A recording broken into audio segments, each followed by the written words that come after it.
side if they do have a lot of bursts. It's kind of the niche that makes me want to even do this build in the first place. So most of the time when you're doing this build, you will be taking green smite. And what I like to do is I like to rush Cleaver, and then I like to get Warmogs, and then I get Overlords.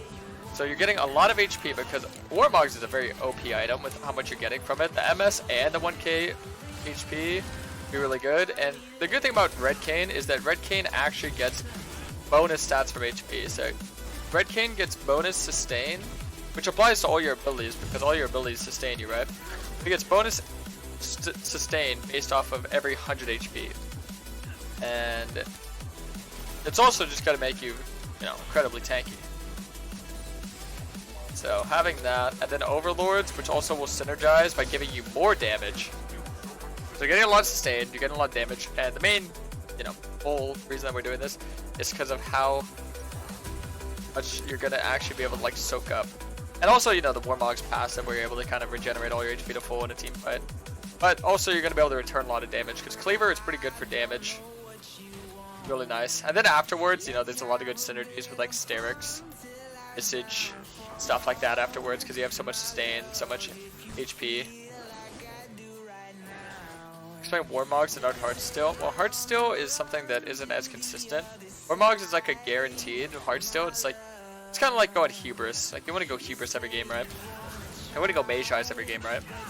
In games that you think you're going to be able to proc Heartsteel a lot, even then as a jungler, it's still pretty rough. Because you are going to be getting your HP item second. It's not like you can go Heartsteel first as a Kayn jungler, because then your clear speed is just going to be abysmal. That's kind of why we wouldn't do that build, my boy. How's it going? Pokemon.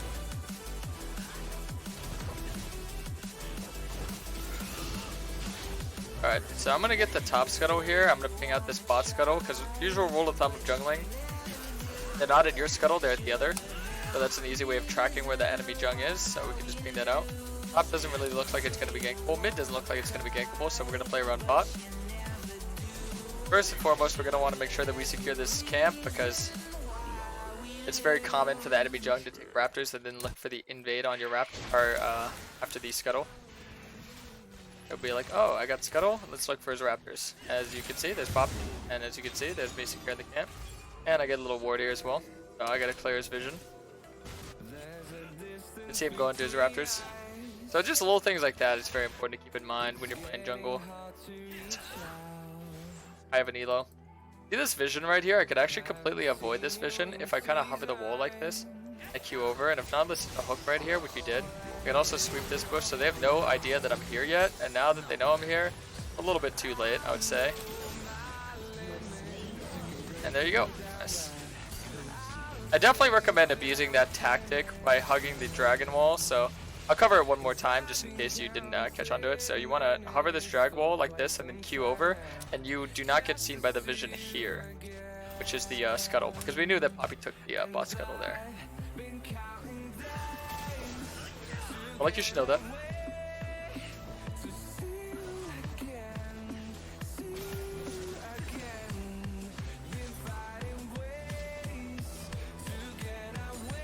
Let's go KarasMai, crushing it as always. Karas squad, legendary. Timed out. Wait, what did it start me? I need to get timed out.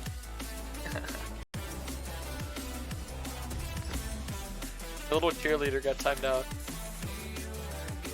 No hype allowed. No hype, just no cuts.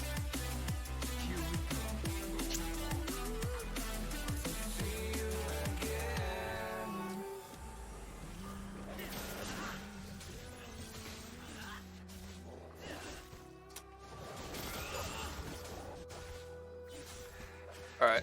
I definitely want to just consistently camp bot here, by the way, because I'm not going to lie to you guys, a lot of how you're going to play and how you're going to want to look for things is you're going to want to play through your bot lane, because this isn't a solo carry build.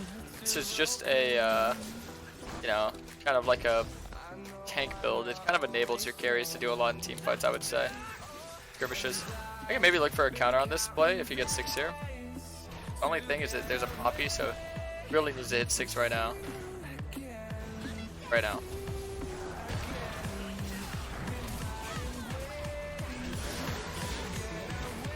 It's fine. Yeah, I just wanted to play that slow. Not to use anything that was unneeded. Oh, nice. I got the scuttle top here as well. Sweet. Got one grub and just moved immediately on over.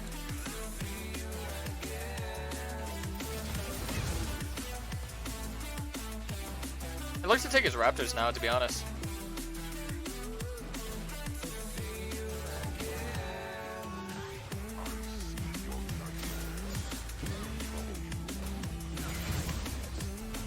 And all the Raptors I can get.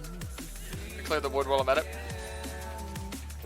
Doesn't it look really nice that I can just bully a Poppy early game? That's how important your pathing is as a jungler. Being able to outpath enemy jung is incredibly important. And right there, just because I have so much confidence in my my smite abilities, I can go up and fight her. And she can't fight me back, because if she fights me back, I have an extra ability because I'm level 6 and she's level 5. Kind of why I was able to bully her there. Having the XP advantage from superior pathing is something that you could utilize quite heavily. They could honestly be looking to do the dragon, but I don't think it's in my best interest to look to counter that play, because I don't have smite up anyway. You just wait till farm up and get my tier 2 smite, then I could check it, but I don't think that she's on it. I think she's hovering bot lane right now. Am I going this because of Poppy? Yes, that is a large reason why I am building and playing like this, because of Poppy. It's one of the hardest counter matchups for Red Kayn. Because if you go Lethality Red Kayn, she's just going to one-shot you. But if you go Tank Red Kayn, she can't one-shot you, and you can just soak up all the damage she's dealing and give it back to her. Because Red Kayn does counter tanks, and Poppy, even though sometimes she doesn't play like it, is, well, you know, under the category of tank. Sorry, my voice went out.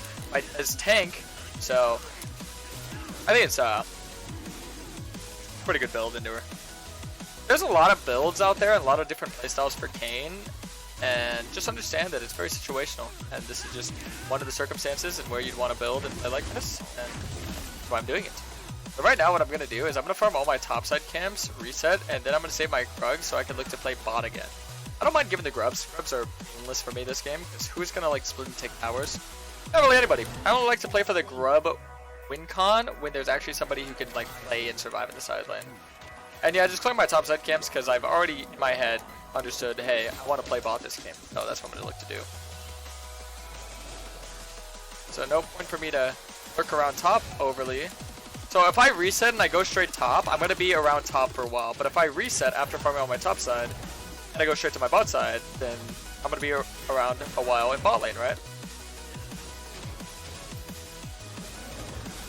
That's why I love Kayn's, that you can literally play him in pretty much every matchup of the game. Find some success.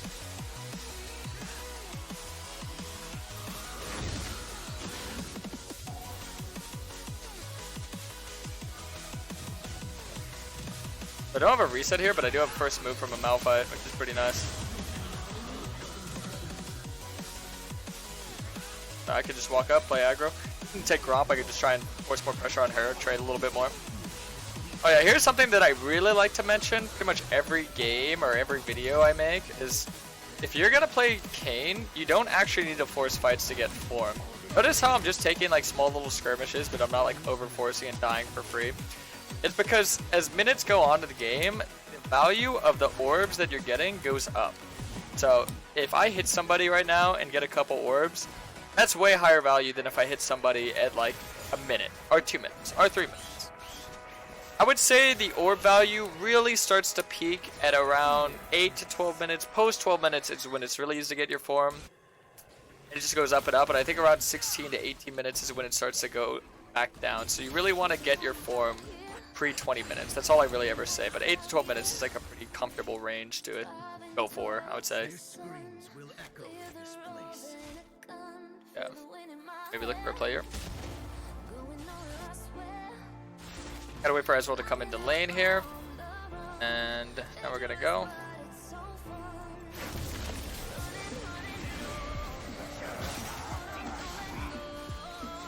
This should just be what I call a form gank.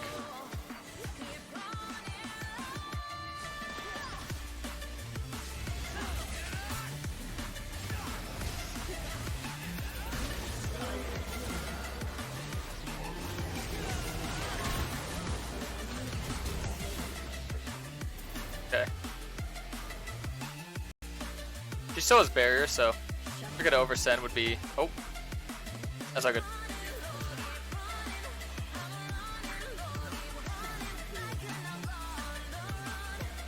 No way, he stops my reset. Oh, he is. He stopped farming just so he can stop my reset there. The crazy guy. No, I did get the wrong form here, but that's perfectly fine, honestly. This is going to be a Merc Treads game, because if you look at their team, CC, CC, CC, they have a lot of CC, and I mean they have a solid amount of magic damage, so it's not too bad for the magic stats, but the main reason that you get a boot is based off of if they have more auto attack damage or if they have more CC that's punishing, and since CC is very hard to like play into and they took out the tenacity rune, Merc Treads is definitely a little bit higher on the demand scale. But yeah, something like this, like getting the wrong form isn't that bad to wait out for. That's kind of the convenience of my new Lethalli red and my new, you know, obviously blue if you build Lethalli. That new playstyle that I kind of mentioned is that you can kind of just go whatever form you get first, but I would not really recommend going whatever form you get first into like a Poppy, Cho'Gath, Vlad, Jinx, Rush. Because, I mean, I think just being a tank red Kayn, going in front line and just soaking up all their tanks. They have, what, 2.5 tanks, if you're including Thresh? I think it's definitely a just a normal tank bruiser red Kayn, and this new build is what's hot right now, so I'm testing out.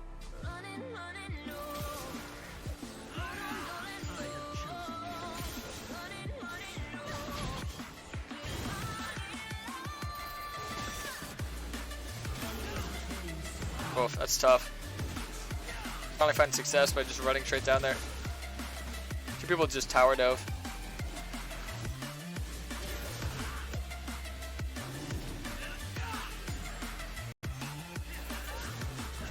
I'm just gonna go for the dragon, to be honest. I have 2 smite charges, so I can probably look for that. Poppy's low, so looking for the dragon's not bad. We have a very high chance of getting a good dragon soul here because, well, Chemtech is pretty useless, and it's obviously not gonna be Chemtech this game. Alright, what did I say? Chemtech? Oh, yeah, Chemtech. Sorry, I mixed up Chemtech and Hextech, but Chemtech's good, but I mean, Hextech's good, Chemtech's bad. I can't speak English. My English language. It's deteriorating. I look to take this. I feel like no delay us getting this. Yeah, that's gonna give it. They even used both my charges because Vlad was kind of on me. Cloud Soul. That's not that bad. Alright. So we're gonna do Warmogs. The number 1 priority out of all these is to get Giants built 100%, but I think Moonplate's second best. If you're gonna some of the what do we call it? Components. Build components for Warmogs and Overlords are a little bit mediocre, to be honest, but they're strong when you buy them. They're really strong. Kind of like Axiomar.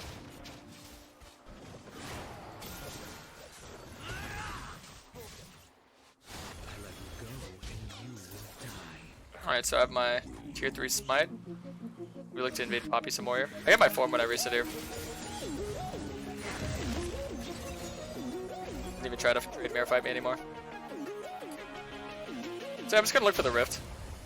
I know I'm playing for bot lane, and I know I'm like I'm rolling, but I have a little bit of time to just focus on this objective here. After I get my Warmogs and my Overlords, I definitely want to assess what the main threat is and itemize to counter that. So right now it looks like Jinx, so I could maybe get like a Frozen Heart or a Randuin's.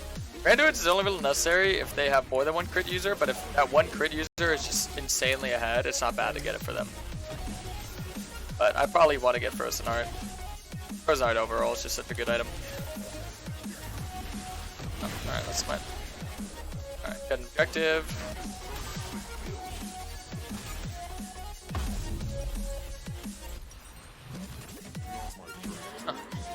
Kind of an interesting 1v1.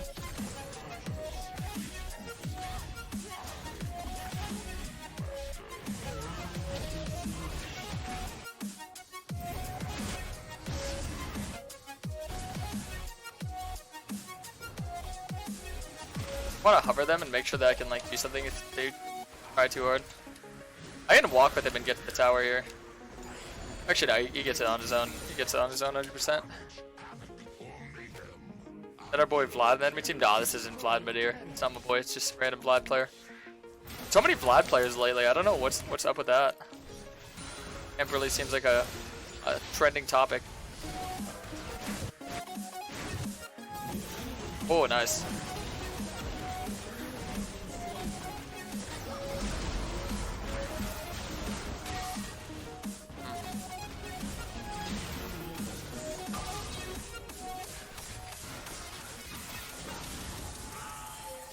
Yeah, I just destroyed tank, so all the damage he does to me, I could just return back to him.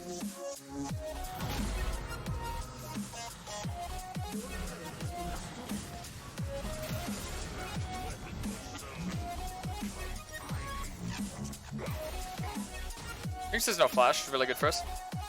I kind of want to hover the Ezreal and make sure I can get that top tower. And after this top tower, we should just group up and get the dragon. He's probably able to get on his own because Poppy should be dead. She might run straight up there though. I mean, she probably will. I'll just lurk in the corners. See, whenever you want to hover a lane, what you should do is you should like start doing your camp and drag it towards where you want to go. So if I want to go top, start dragging the camp over there. Okay. Definitely just gonna get Warmogs now. Only a little bit of gold off. This will make me absurdly tanky, by the way, when I get this. I mean, I'm already really tanky, as you can tell, and I already do it like a pretty solid amount of damage. Remember, you do get extra sustain based off of bonus HP that you're getting. That's what a lot of Kayn mains will seem to forget. So if you're wondering, why does this build work? That's a large reason as to why.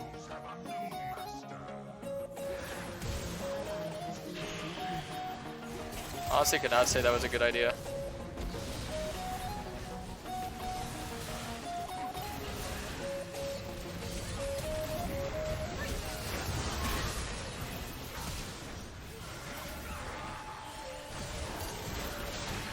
Nice. Oh my god, that was close.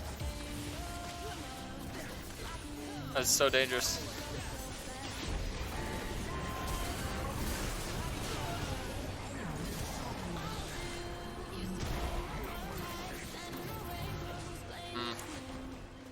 Almost died there. The Jinx is scary. Vlad has no flash though, that's good. Brethren couldn't kill their carries though. The only one I can kill is Cho'Gath. I had to ult him because, if you guys don't know, whoever you ult, based off their percent HP, that's how much you're healing. So the more HP they have, the more healing you're getting. Rush is a good option to ult as well.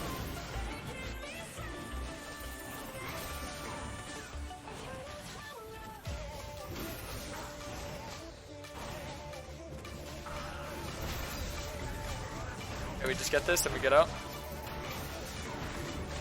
Nihilus has to go early because he's gonna be the one to die first. Yes. Died Sushi. Sleep well. I'm gonna farm on my bot side here.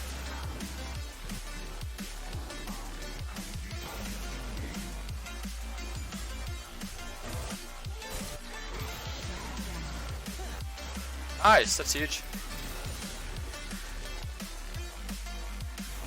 Alright, I'm gonna get my Warmogs and we could look to do a play for the Baron, for sure. I need that controlled. So right now we're at 3.2k HP, it's huge, and then we get Overlords, it's gonna be giving us a lot of damage. If you don't know how Overlords works, it gives you more damage based off your HP and also based off your missing HP. And Red is a drain tank, which means that he more often than not, gets very low HP. That's why we take Last Stand instead of Coup de Grace as well. Send you with that rune as well, so it's just very good overall for him. Overlords is kind of made for champs like Red Kayn. I think the reason why you don't see it more often on champs like Red Kayn, because the build components are a little bit scuffed, like 2 tunnelers to buy that item it's a little bit unforgiving for your early mid. That's why I get a 3rd item though. I don't get it like 1st or 2nd. I get a 3rd. And then after that I get like Sterix or something.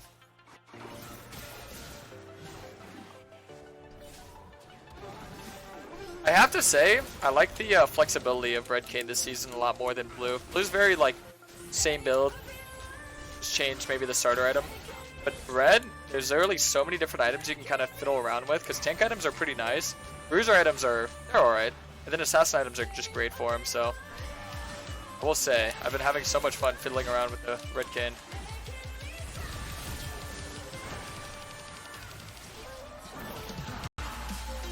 Nice. Yeah, Vlad has a lot of HP. He scales with HP and AP, so my champion just naturally counters his. Cho'Gath is quite similar. Poppy, once again, is another tank, so KarasMai would HP stacking tanks here.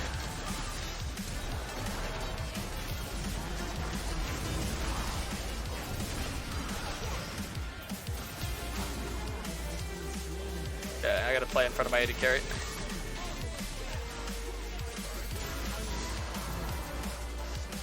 Go in here. Nice. Oh, Forever Gian. Thank you for the reset. Welcome back. So pretty good tankiness, pretty good damage. Dude, Twitch chat, do you guys remember last night when I tried this build and I just got bodied? And everyone was like, oh, this build looks underwhelming, it looks horrible. That's the thing about itemization, is that itemization doesn't automatically give you a win. Like, it doesn't give you 3 winning lanes. It pretty much just helps you with what you got. And what I got this game is something I could work with. What I had last night was not something I could work with. This build is not bad. It's obviously not something I'm gonna do every game because I prefer solo carrying. This is good for like if you're play better as a team player. See, if you guys watch me or know anything about me, I play very selfish. I've never really tried to hide that fact. I love being a selfish player. I like playing to solo carry in 1v9. That's why Lethality Red comes in clutch, but this build is very good if you're a team player. This is works well with others build. Yeah, I'm just gonna kill the Cho'Gath. He's so much easier to just get on and murder. Stay on this guy and murder him. And yeah, I just frontline for my Ezreal and we should be good. Poppy has no flash, so it's something. I don't think we need to like dive or do anything crazy, but it's free, then why not?